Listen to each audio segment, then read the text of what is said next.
Hey guys, here we have Snimkar, and it's very interesting that it seems like every video that I'm streaming, I'm getting paired as black.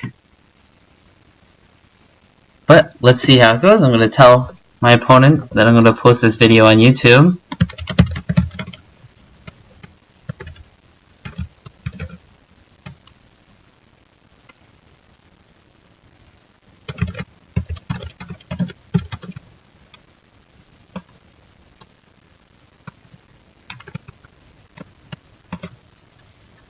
Alright, so once again, I'm entering into a Caro-Kann.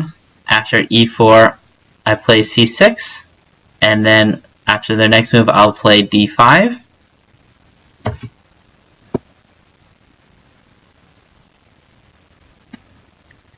And let's see what response they have to that.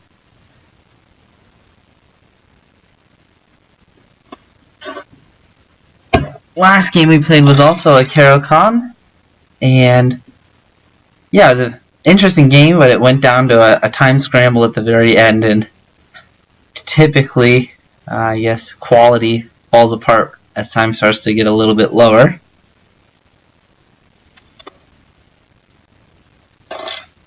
Alright, so they're doing this advanced variation where instead of capturing or guarding the pawn, they're going to push to e5. And then very likely afterwards, they're going to play d4 and try and cement this dark square pawn structure in the center with d4, e5. So one idea I can do is to just directly play e6. However, that has the negative consequence of blocking in my c8 bishop. So before I do that, I probably will just develop my bishop to g4, and then look to play e6. So I want to get my light square bishop out of the pawn chain. So once I press that, play e6, I'll have this pawns on these light squares like that, and here even. So it's nice to have your bishop outside of that pawn chain. They are playing developing moves, which is quite reasonable. They're preparing to castle, which is always a good idea in the opening, just to develop your pieces in castle as quickly as possible. And I'll do the same. So if you're faced with this type of pawn structure, it looks very much like a French defense type pawn structure. You want to try and attack the base of the pawn structure, and one move that you'll typically see is c5 being played, and that's a pawn break so that you can start to attack at the base point, which is always a good idea, and I'll play that as well. And the reason that I'm playing it now is I want to give my opponent an opportunity to capture the c pawn so that I can develop my bishop in one move without having to say first move my bishop to e7 and then, pardon me, first develop my bishop to e7 and then move it again once they capture the pawn. So they're hitting at my pawn. I want to retreat it, but I don't want to get off of this diagonal. And this pawn push h3, g4 is very weakening of the king side. So I would be quite surprised to see if they castle short now, as their king would be quite open and exposed.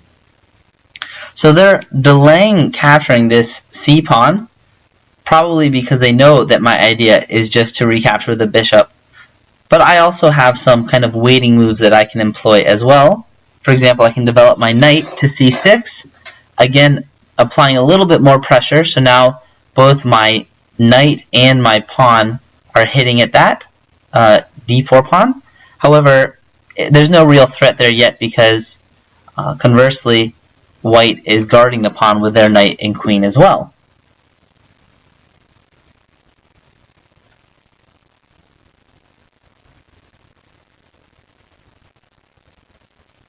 So what kind of ideas might white have here? Well, I think that they're going to want to develop their bishop. Maybe even they'll develop their bishop here to e3 and then move their queen so that they can castle queenside, because I don't think they're going to want to castle here on the king side. And now white has done me a slight favor by capturing the pawn and allowing me to develop my bishop freely. So I didn't have to move my piece twice in order to do that. So now let's take 1 second and let's see, and you guys can calculate as well, would this pawn push work or will it fail?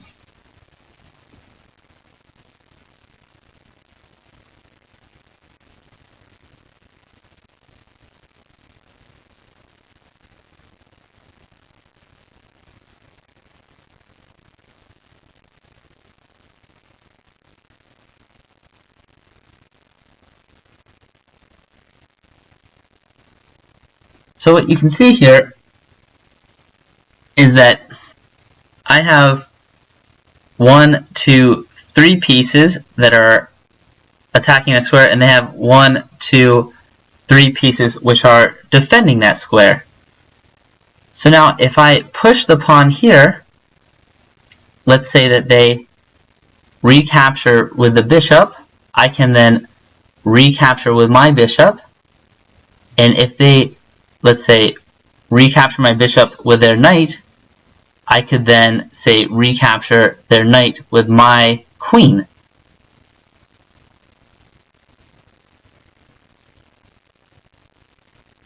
And then I will have a piece for the pawn.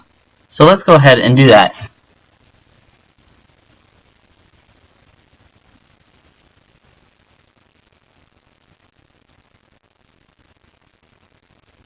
Now there are some possibilities of maybe, let's say, white getting out of this pawn fork by first moving their knight here, hitting at my bishop. But I think maybe after queen a5 check, we can handle that quite easily.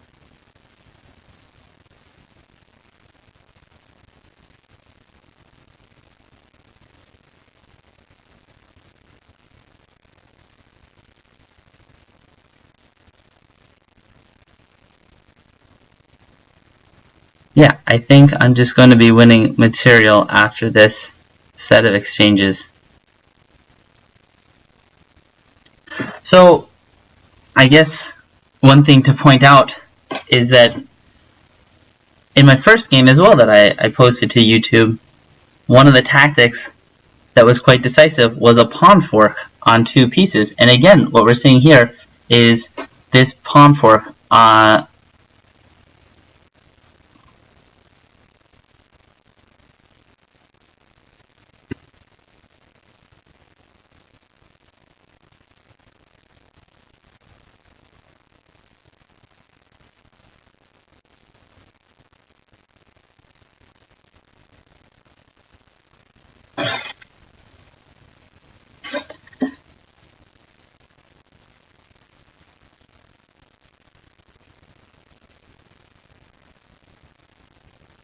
So they're doing some tactics here, and what they're going to be doing is they're trying to gain compensation by sinking their knight into the d6 square. And admittedly, that is compensation. So we're going to have to see what kind of counterplay we can come up with, but maybe with this a5 idea, it might work out so that I can go a5, queen a5 check. But then they move their bishop back, so that definitely will not be working. So I guess what I need to do is capture their bishop. Maybe their queen will then come capture my queen, and then I will bring my knight, my rook over to recapture their queen, and they'll then sink their knight in. Or actually, they'd recapture first. So let's go over this one more time. It'll go bishop captures bishop. Likely, queen captures queen. Check. Rook captures queen. And then it will then go pawn captures bishop. And after that happens, I can actually capture this pawn in the end, and everything will work out nicely for me. So that does seem to be working.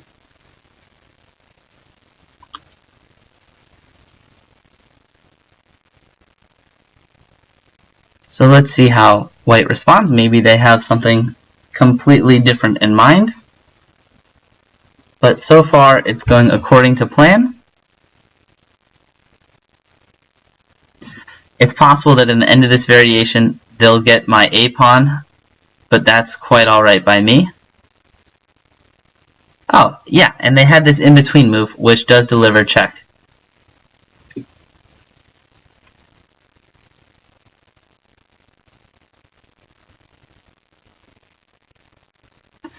However, I can first move this rook to d7, guarding this point here from the knight, and then I can think about capturing back the e-pawn. And is there any way that they can guard against that? I don't think there is, or not that I see. They do have this maybe idea of a bishop coming here, but after the bishop moves there, I can just play a6, and I'll be breaking that pin for sure.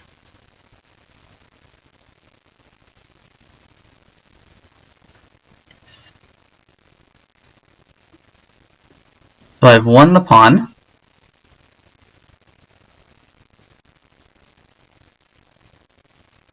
But I am quite behind on development.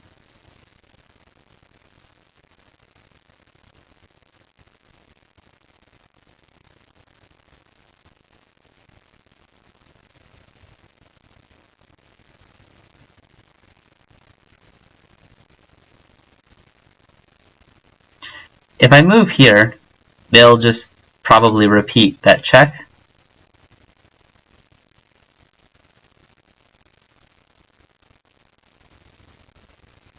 So let's move away from any potential checks. Of course, this pawn will be dropping, but there's nothing to be done. Let's just exchange a little bit.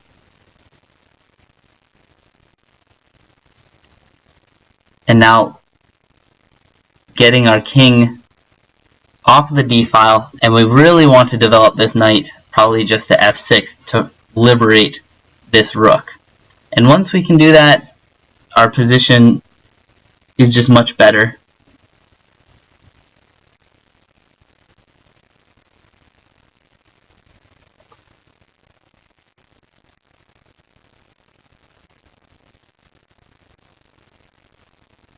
So what is my plan in this position? I'd like to, if I can, just exchange pieces and trade down to an endgame, because when you're up material, you want to simplify, and when you simplify, it enhances that material mismatch. So if you have all pieces on the board, one pawn is not really going to be super decisive. However, a single pawn can be decisive in a king and pawn endgame. So what is their idea with that maneuver? Just probably trying to secure their position a little bit more.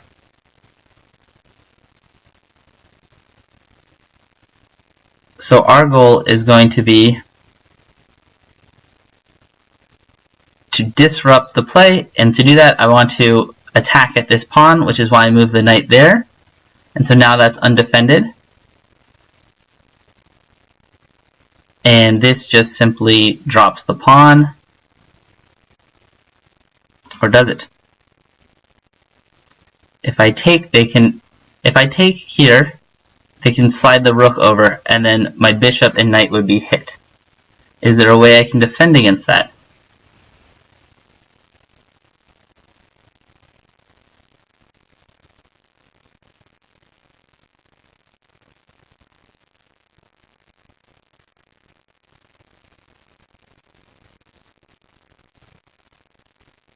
I believe the answer is tentatively yes. So my idea is, if rooks comes over, I'm going to bring my knight back here, and then if they were to push the pawn here, I was going to just simply recapture their knight with my rook.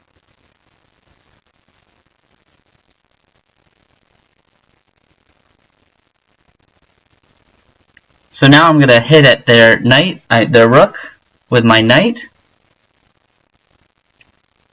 And it looks like their position is kind of falling apart a little bit. Not only am I hitting at the rook, I'm also hitting at this pawn here. So they're losing more material. But again, my great enemy, the clock, is against me.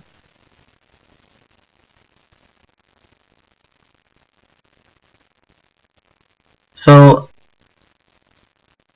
let's just simplify.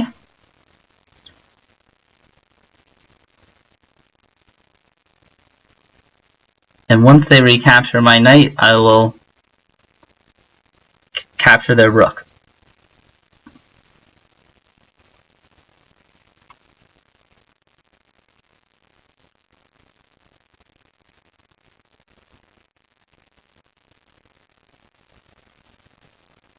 And now, I'd like to make a pass pawn.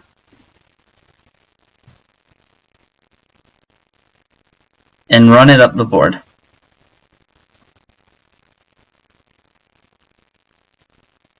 Also, if I can move this knight, I can then hit that pawn there, which they're allowing me to do, thankfully.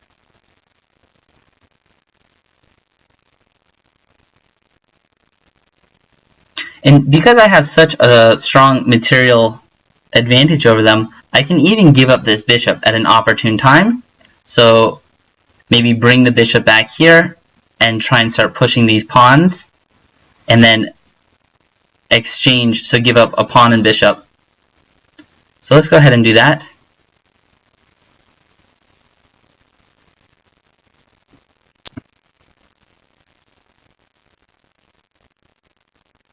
It'll be interesting to see what their plan is.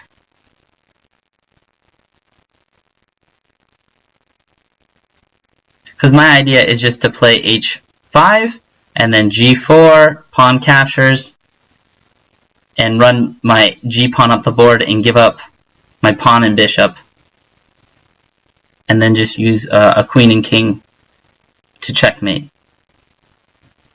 Yeah, so that looks like it's going to be how it plays out.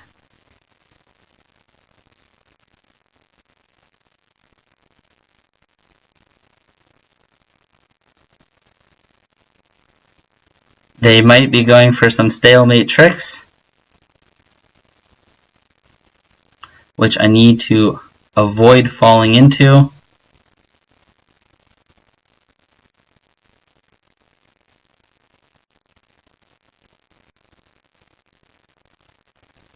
My opponent's saying good game.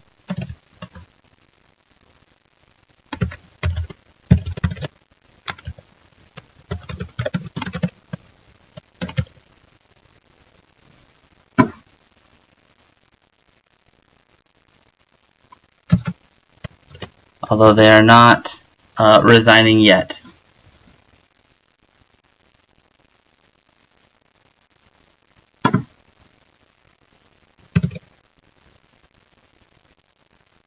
Just letting the clock tick down. Maybe they're going to pull a quick one on me.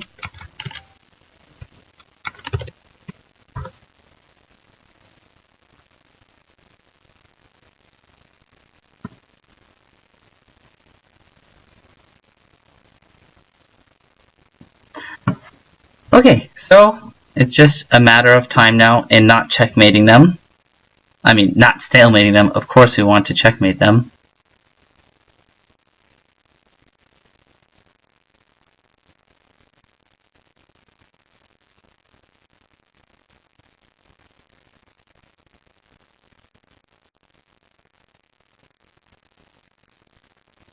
Okay, and they resign. I hope you guys enjoyed the game. We're able to take away some ideas and tactical themes that we're starting to see. Always beware of these pawn forks in your game. And thanks for watching. Have a good morning, evening, night, whenever you are watching. Talk to you soon.